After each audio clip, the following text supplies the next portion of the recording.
Bismillahirrahmanirrahim. Assalamualaikum warahmatullahi wabarakatuh.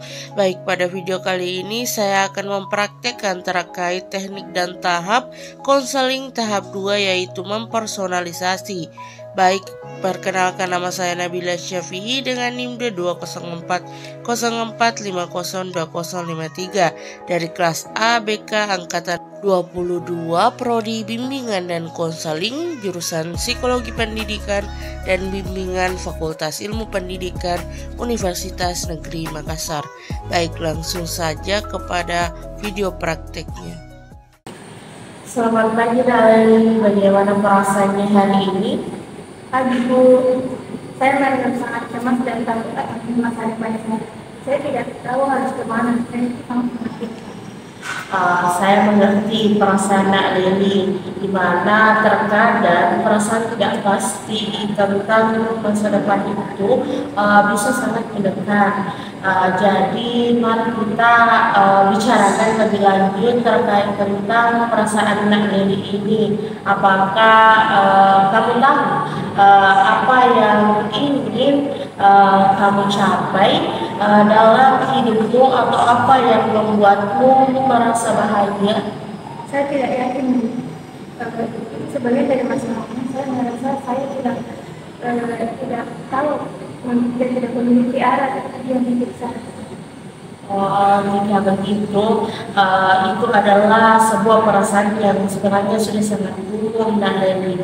Jika kamu mengizinkan ibu, saya ingin berbagi sedikit tentang pengalaman pribadi saya dengan kamu. Ketika saya masih muda, saya juga merasa sangat kebingungan tentang masa depan saya, di mana saya merasa seperti semua orang di sekitar saya memiliki rencana hidup yang jelas, namun dengan saya sendiri masih tidak harus kemana, sehingga itu membuat saya juga merasa cemas, yaitu perasaan cemas tentang masa depan itu terkadang dialami oleh seseorang. Benarkah? Tapi ibu adalah konselor khusus. Ya, itu hal yang benar, Kak Leli, di mana saya ingin memberikan contoh bahwasannya perasaan kebingungan dan ketidakpastian itu adalah bagian daripada normal, di mana perjalanan hidup kita dan kadang-kadang hal-hal yang tak terduga atau ketidakpastian itulah yang bisa membawa kita ke arah yang paling bermakna. Namun sekarang bagaimana perasaan Nak Leli? Saya merasa sedikit lebih jauh. Saya masih keras tentang masa depan. Itu wajar, Nak Leli. Tetapi dalam hal ini ingatlah bahwa ketidakpastian itu adalah normal, dan ini adalah peluang di mana untuk menemukan tujuan hidup yang sejati. Apa yang bisa kita lakukan adalah mulai dengan merenungkan minat dan hobi, apa yang kamu miliki, apa yang membuatmu merasa bahagia, dan apa yang kamu capai dalam hidupmu. Nah, perlahan-lahan kita bisa membangun arah itu dan tujuan itu dengan lebih jelas. Terdengar seperti langkah yang baik.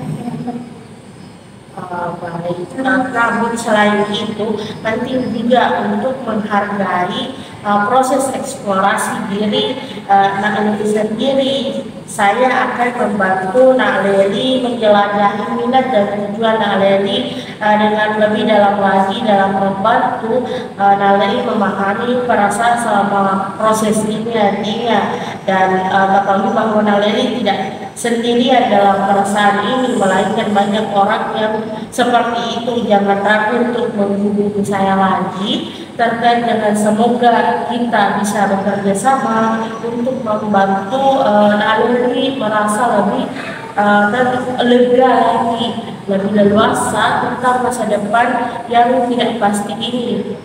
Baik, terima kasih Bu. Baik. Jadi Nabila di sini mengalami kesulitan dalam belajar dan merasa tidak termotivasi. Iya Ibu, betul. Saya mengalami kesulitan dalam belajar dan merasa sangat kurang dan tidak termotivasi. Apa yang membuat Nabila ini merasa tidak termotivasi? Saya merasa Ibu bahwa saya tidak memiliki tujuan yang jelas dalam belajar, di mana saya merasa tidak memiliki arti pribadi dalam apa yang saya pelajari Ibu. Apakah Nabila sudah pernah mencoba menetapkan tujuan belajar yang spesifik?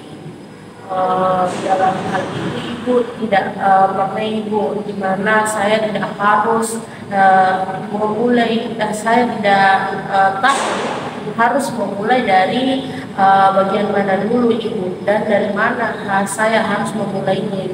Baik, kalau begitu Ibu akan membantu Nabila untuk membuat daftar tujuan belajar yang lebih spesifik. Jadi sebenarnya apa yang ingin Nabila capai dalam belajar dan apakah ada subjek tertentu yang ingin Nabila kuasai dan karir yang ingin Nabila capai di masa depan?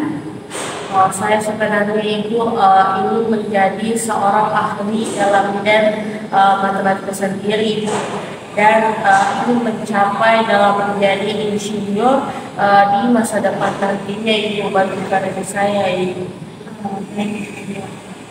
Bagaimana Nabila bisa meningkatkan pemahaman Nabila dalam pembelajaran matematika? Dari saya sendiri Ibu, saya bisa meminta penjelasan lebih lanjut baik kepada guru maupun dari teman saya Ibu terkait menjelaskan konsep-konsep yang belum saya mengerti Ibu, dan saya juga bisa berlatih Ibu dalam menonton video-video pembelajaran tentang soal-soal latihan Ibu yang ada. Bagus ya Nabila. Bagaimana Nabila jika mengalami kesulitan dalam belajar, bagaimana cara Nabila mengatasi kesulitan belajar tersebut? Saya biasanya Ibu mencari sumber-sumber belajar dari buku lain dan juga Ibu mencari video-video tutorial terkait dengan pembelajaran yang kurang saya mengerti. Baik, itu adalah apa yang baik, apa yang bagus untuk mengatasi permasalahan belajar. Terkait dengan perasaan Nabila, apakah Nabila memiliki perasaan tertentu terkait belajar ini? Sebenarnya Ibu, saya memiliki perasaan yang cemas akan pembelajaran saya Ibu, dan saya juga takut akan pelajaran saya ini di masa depan saya nanti.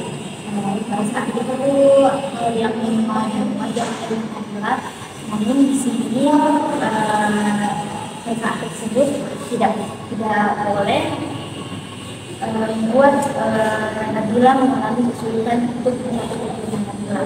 Dan Ibu berharap Nabila bisa mengatasi kesulitan belajar ini dengan cara yang positif. Ya, saya dari apa yang telah Ibu jelaskan kepada saya Ibu, saya merasa lebih siap dan mulai termotivasi lagi untuk mencapai sebuah tujuan dari belajar saya sendiri Ibu, dan juga masa depan saya. Dari itu Ibu, terima kasih. Selamat pagi, apakah ada yang bisa saya bantu? Pagi Ibu, sebelumnya saya memiliki kecemasan Ibu, takut tidak bisa mengatasi masalah saya, dan saya juga Ibu takut akan bergagalan melakukan presentasi. Saya mengerti perasaan Anda. Apakah Anda merasa cemas dan tidak nyaman saat berbicara di tempat ini? Iya Ibu. Apa yang Anda harapkan setelah melakukan konser ini? Saya berharap Ibu bisa mengatasi rasa saya dan bisa melakukan presentasi dengan baik. Baiklah, mari kita memulai dengan mengeksplorasi masalah Anda yang lebih dalam. Apa yang membuat Anda merasa cemas saat berbicara di depan ini? Saya takut Ibu orang-orang akan menyesal dulu, dan saya takut Ibu melakukan presentasi yang tidak baik. Saya mengerti perasaan Anda. Setiap orang mempunyai kelebihan dan kekurangan masing-masing. Apa kelebihan? Saya itu suka menulis. Kadang saya mengekspresikan diri saya melalui tulisan saya. Bagus, itu kelebihan yang bagus. Bagaimana jika mencapai cara untuk itu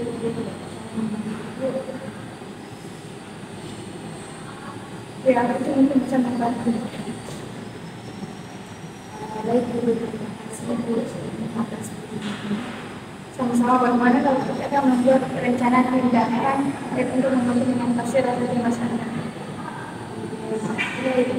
Bisa dicoba. Baiklah, mari kita membuat rencana tindakan bersama-sama. Pertama kami akan membuat presentasi. Berikut adalah lembar kerja hasil observer terhadap konselor Nurlen Lukman bersama dengan konseli Fatimah Azhara. Dari apa yang telah dipraktikkan oleh teman kelompok saya yang berperan sebagai seorang konselor dengan keterampilan mempersonalisasi masalah konseli, menurut saya sudah sangat baik, yang dimana dia telah menanggapi arti yang diungkapkan oleh konseli, merespon perasaan yang diungkapkan oleh konseli, dan membantu konseli mengembangkan pemahaman tentang kesadaran pribadi dari masalah yang dihadapinya. Baik, adapun penilaian diri sendiri terhadap proses konseling yang saya lakukan sebagai konselor dengan Nurlen Lukman sebagai konseli sudah berjalan dengan baik, di mana dengan keterampilan mempersonalisasi yang saya lakukan dalam proses ini sudah dapat membantu konseli dalam menemukan mempersonalisasi kekurangan yang ada dalam dirinya, juga dengan dapat membantu mempersonalisasi masalah yang dialami oleh konseli, juga dengan mampu dalam merumuskan kekurangan yang ada dalam diri konseli, juga dengan masalah yang dialami konseli, juga dengan menunjukkan keinginan dari konseli sendiri dan dapat mengartikan arti dari penyampaian yang disampaikan oleh konseli. Baik, itulah penilaian diri saya juga terkait video praktek keterampilan mempersonalisasi kali ini. Sekian, wassalamualaikum warahmatullahi wabarakatuh.